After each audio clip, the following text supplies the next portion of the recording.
Hey crew, I've got the key to this Lamborghini Temerario. And this week, we're gonna see what it's like to live with. Though technically this is a plug-in hybrid vehicle, and therefore I could top up the battery overnight, you really only need about 30 minutes, so overnight seems like overkill. Let's take a look at the spacing in my driveway, which is 16 feet wide by 19.5 feet long.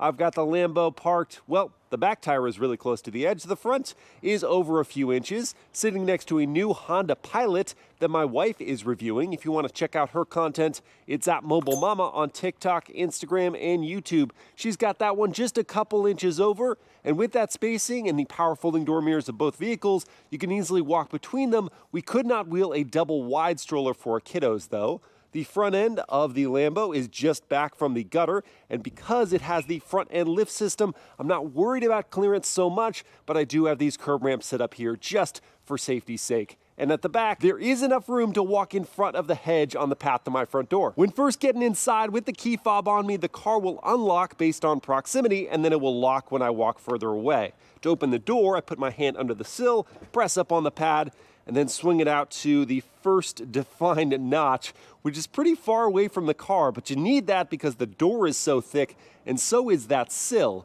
So I have to put my foot deep into the footwell, sit on the sill, then scooch my butt over and tuck my head to get inside without issue while getting my foot stuck. Closing that door. Good solid thud there. Hey cabin crew, thanks for joining for this day in the life in the Lamborghini Temerario. In this video, I want to see what it's like to live with the new baby Lambo. Let's begin by firing it up with the missile launcher.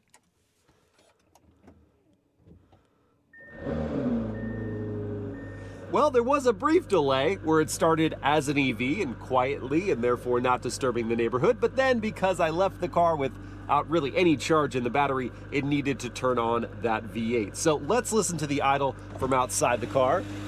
That does mean I have to get out again. Oh boy.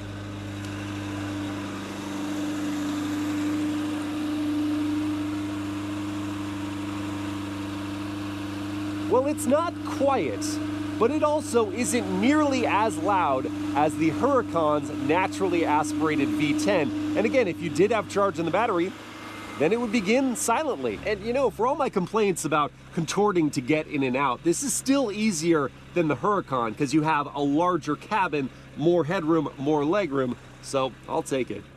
Before we leave, oh, there you go, back to being an EV. Let me show you where I'd place the items I bring with me every day, like my iPhone, which is sitting on top of my Slimline wallet because there isn't a wireless charging pad here or here. You just have these storage areas that do have a grippy texture, so your stuff isn't gonna go flying everywhere, including my sunglasses, because there isn't dedicated storage for those, so I gotta protect the lenses myself. And then in here, I've got my Racebox 0 to 60 timer and my Ray-Ban Meta sunglass case. What I didn't have room for was my GoPro accessory case, so that's just sitting in the passenger footwell. And I didn't have room for my 32-ounce metal water bottle, so I've got a single-use plastic bottle, and that can go in the one of two cup holders, and they expand out to accommodate and then cinch in to hold that tightly. So storage space isn't amazing, but it's a supercar. What do you expect? Let me throw on my seatbelt now before I pull the right paddle to go into drive. I'm going to release the parking brake here and also flick the windshield wipers once to clear up that condensation and then make it stop. Off. There we go. And roll on forward again with that front end lifted up. Curb ramp on the left, little dip on the right. Make sure we are clear before I turn that wheel. Descend on the right side. You can hear the rubbing of the front tire within the wheel well. We make it past my neighbor's basketball hoops with more rubbing on my way out.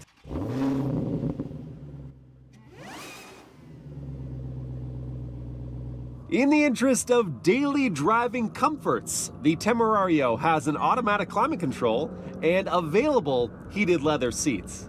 This car has the optional sport buckets though, so they're not heated, they're not power adjusting, and they don't have lumbar support. They do have more articulation to them than the power seats, and so I can have this seat absolutely slammed, and therefore for me at 6 feet tall with a longer torso, I still have a couple inches of headroom above, and the steering column is power, tilt, and telescoping, so you can find that just right posture for your hands to rest. As we've already heard a couple times now, with the battery depleted, the car is switching back and forth between operating as an EV and with that gas V8 turned on. So here, as I come up to this light, it's gonna kill the V8 there. I'm gonna smoothly arrive. And now, when it's time for the V8 to turn back on, it'll give me a warning, thermal engine activating. And then the V8 does join the party. And when it shuts off and when it comes on, as long as you're not deeper into the throttle, it's not a very disruptive transition. It's fairly smooth. Although when you're hearing that V8 at low revs, it has this clatter to it that reminds me of a diesel. It's not a very sonorous note. So I find myself looking forward to when it shuts off and I have some peace and quiet at a stoplight. And when I am sitting here, there isn't an auto hold function, but I also have to dip my head a little further forward when there isn't a stoplight lower like that, because sometimes I miss them because the headliner is too low. The beauty of a car like this is that you don't need to change your lifestyle. You don't have to plug it in at night, during the day, ever really, if you don't want to, and it's just gonna work. You will still get that electric energy when you want it in a performance context, but you also could take more control and do things like recharge the battery when I turn this EV dial over here. Like on my way to work, if I'm getting on the highway, put it in recharge and you'll get there and then be able to go back to EV mode, and then maybe you'll have enough range to get you from the highway to your office, because it really is only about 5 miles of pure EV energy. The good news when the battery is this small is that it recharges rapidly. I'm already fully topped up in just a couple minutes, so I should be able to go from recharge back to hybrid. It'll kill the motor as long as I don't squeeze the throttle too much. It'll work like this, and this is very zen. And it helps that the ride is rather compliant for such a super sport vehicle. Even over chewed up surfaces like this, I feel the texture as you want to in a car like this, but I'm not punished by it. I did gloss over some important daily driving details like the turn signal sound. Just kind of loud in EV mode. Turning radius, wheel is fully turned. Well, that's not bad at all. And what if someone is driving recklessly on the road and you need to honk at them? What are they gonna hear? Well, that's pretty much just a generic horn sound. Kind of disappointing. Moral of the story is that the Temerario is definitely a better daily driver, a kinder daily driver than the Huracan it replaces.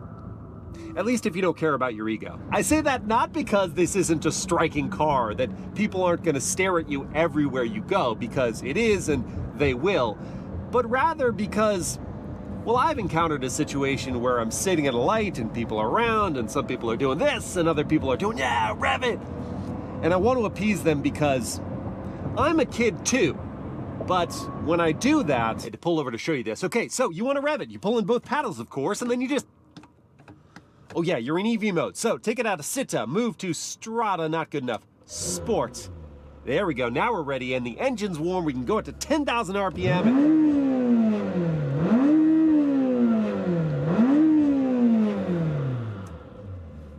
It sounds like a sport bike. I mean, it's cool, but it lacks all the theatrics and wow of the V10.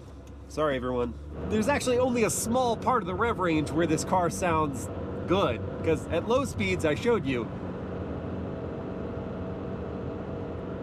kind of get the clattering diesel, then mid-range,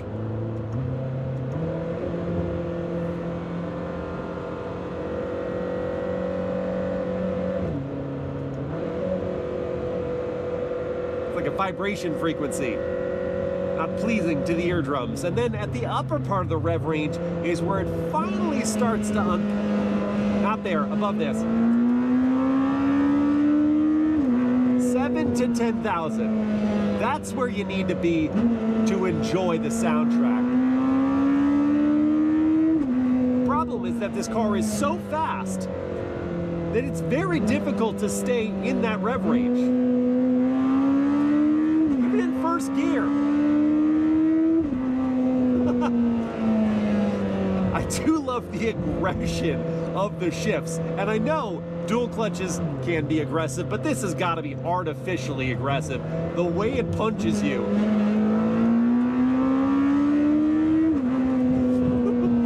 From experience talking with Lamborghini executives, I got to be done with this. Let's go down. They want it to kick like a bull. And it certainly does. But if you want to get the real kick out of this car, you're going to try thrust mode, aka launch control. For my real world 0 to 60 demo, I've got my race box set up here to record. I'm moving into the Corsa mode and the performance level of the hybrid powertrain. And then I hold in this button here. Thrust is possible. Foot is on the brake. Pin the throttle. Preparing. It's ready. Letting go. Oh my gosh.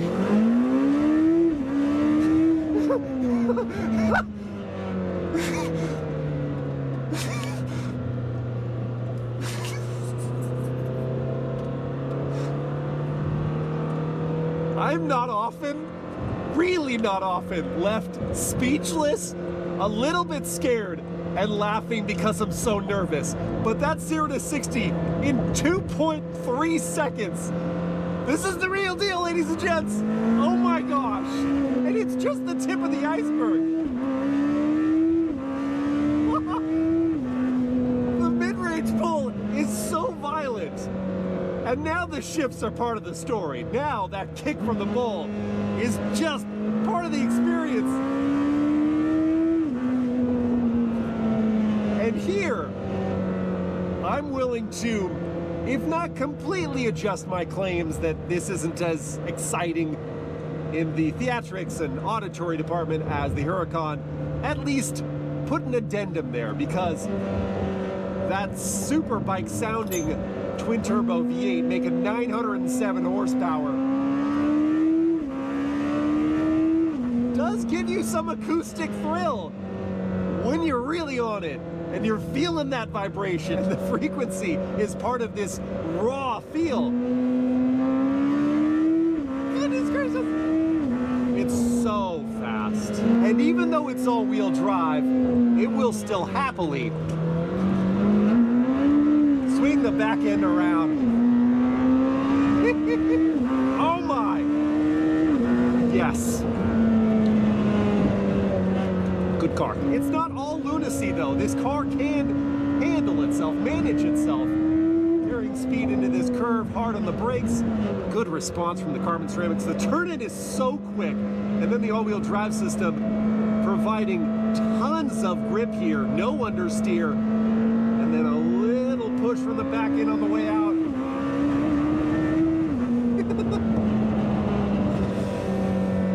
Oh, it's so easy to go so fast. I do wish there was better steering feel, or really just steering feel at all. You turn in and that response is immediate, but then I have no understanding what's going on at the front axle. I can just see with my eyes that I'm not sliding off into the edge of the curve, but I don't feel anything through my hands. There isn't that buildup through the rack as I add lock that tells me you can keep pushing it or you need to pull back a little bit. And I need a break from that excitement. And I haven't had my coffee yet, so I'm stopping in here at Moon Goat Coffee Roasters. And it doesn't matter that I'm getting decaf, because even if I drink caffeine, I wouldn't need it after this. And though typically, ooh, Rolls-Royce Spectre. Though typically, I'm gonna look for a parking spot near other people, because I wanna see about the spacing. When the car costs $560,000, I'm going to the end of the lot. There we go, plenty of spaces. I've got to back in. Up goes the reverse lever. Feels like I'm ejecting myself. And then the camera is pretty low. I mean, the car's low, so it's harder to see where you're going, but the bird's eye view helps. And the door mirrors, I wish it just angled down on the right side automatically like my BMW does. It's the only thing my BMW is better at than this car. Oh, and the steering wheel. Parking sensors tell me it's time to stop. So I shall hit the park button, turn it off, go get some Java. Decaf coffee has been acquired and readily consumed because it's so good.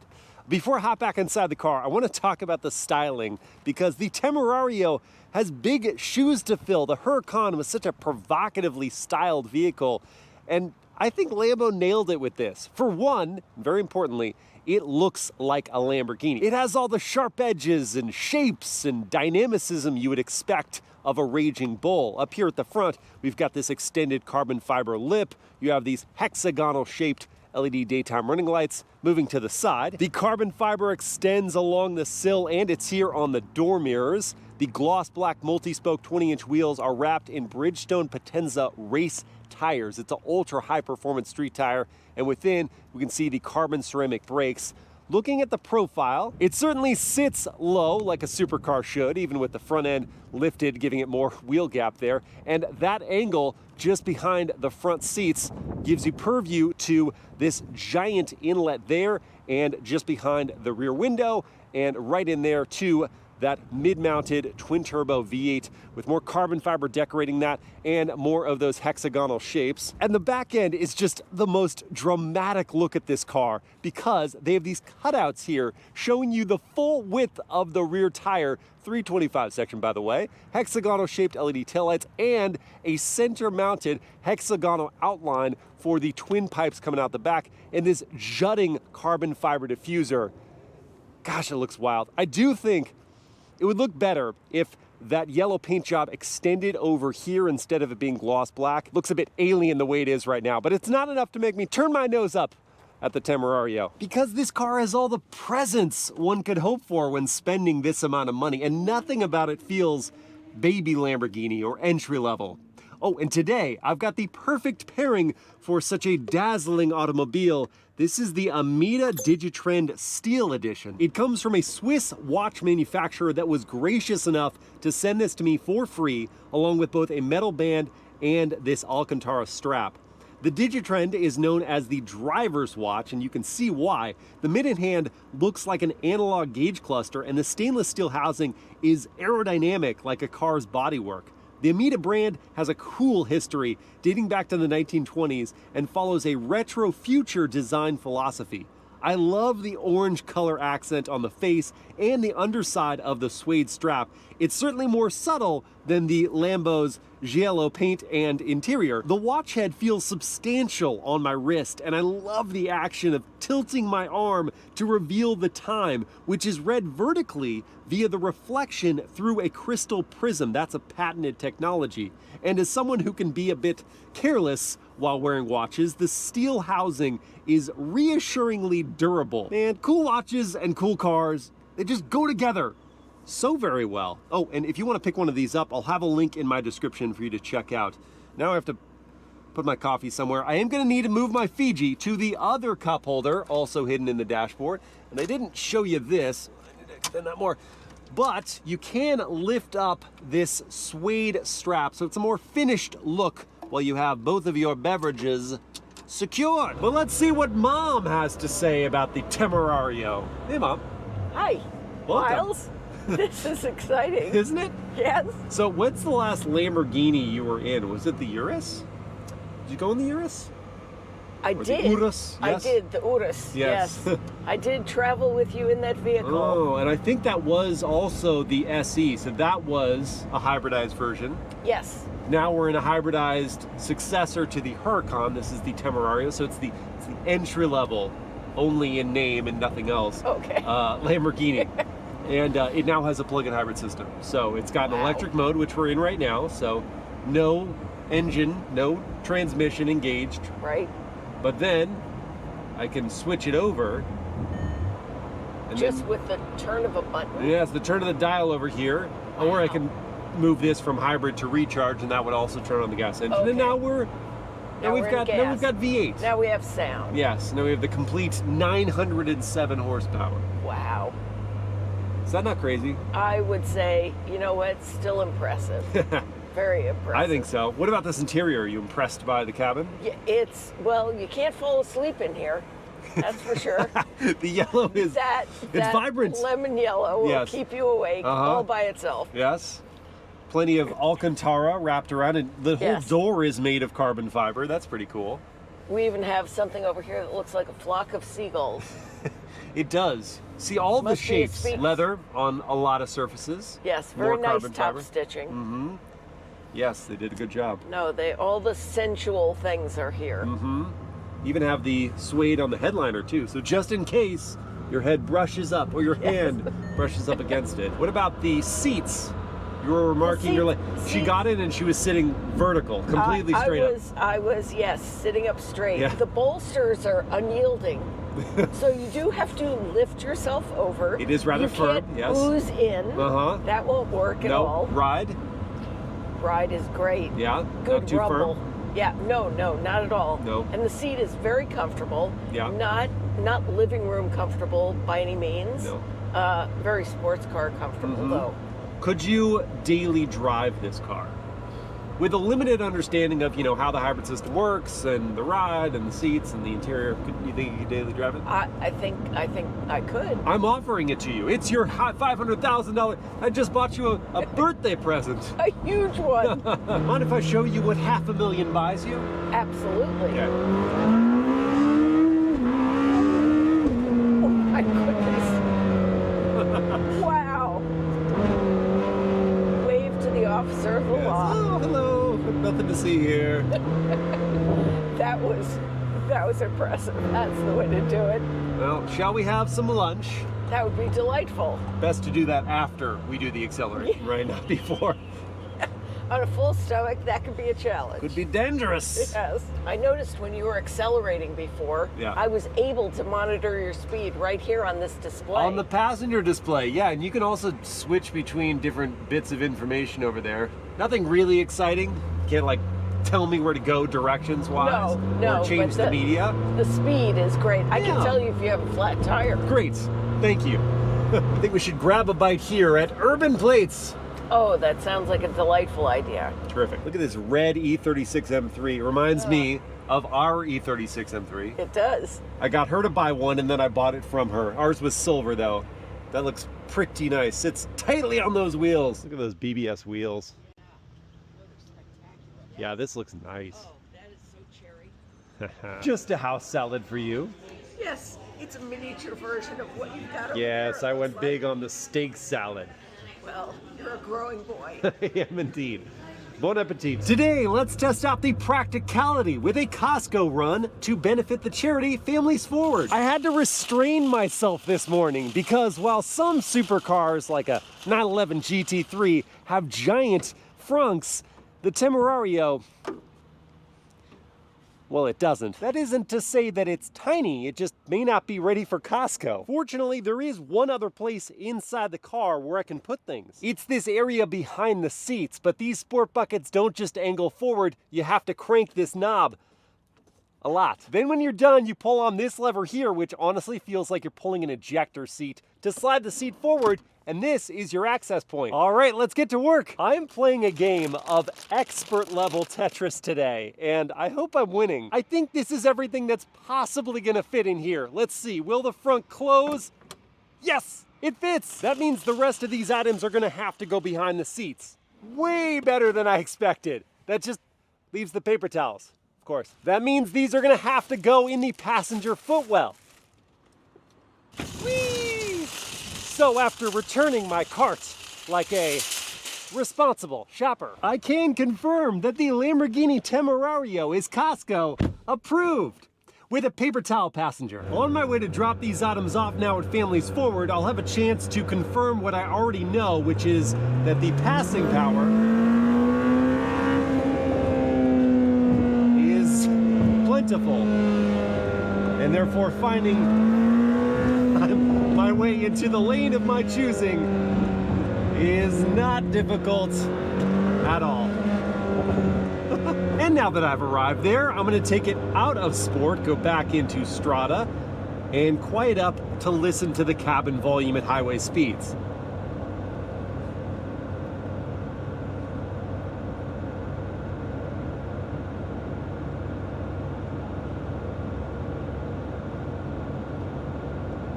Now, even at part throttle, I do still hear the clatter of that motor and the tire hum. Watch for this louder concrete slab. You definitely hear more of that. So my voice is raised ever so slightly to communicate with you or to a fellow passenger but it's not so bad that this would be intolerable on a day-to-day basis, especially during a commute. If I was going to commute in this car, I would have some driving assistance features to help, like adaptive cruise control, where I can set my speed, and it's going to maintain a gap to the vehicle in front of me. There is also a lane keep assist system here, not just a lane departure warning system, so if I was to try to deviate my lane, it's going to slowly, gently bring me back. It's not going to stay in the center like a full hands-free highway driving system, but this is still very helpful. And for any length of drive, you may want to listen to some music, and this car has the upgraded Sonos Faber sound system. We're going to listen to that via the wireless Apple CarPlay, so I'm going to punch that up here. The responsiveness is sort of hit and miss. Sometimes there is a delay. Now it's starting to move quicker here. Now that I've found my song of choice, I don't have a volume knob to turn. I have this volume slider down here, so let's move that up. Wow, that's pretty solid at just 55% of output.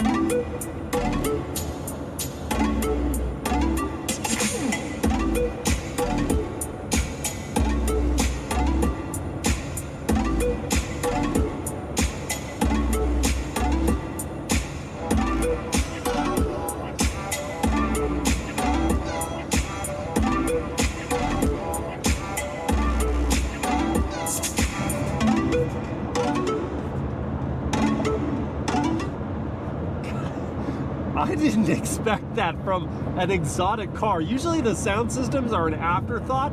That was incredible. One, the output, the wattage is insane. I didn't need to go past like half. It completely immersed me, blocked out all the outside noise. You can hear the massive hit of bass. Something down here I think was reverberating along the side.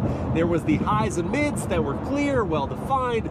It's a great sound system and probably worth the upgrade. It's about time to refuel this 17.2 gallon tank, and the Temerario is EPA rated at 16 MPGe combined, or if you factor in the battery, then you've got a 30 MPGe equivalent rating. During today with the car, because it reset the trip, I've averaged 11.2 miles per gallon. Man, even the fuel door release is pretty cool.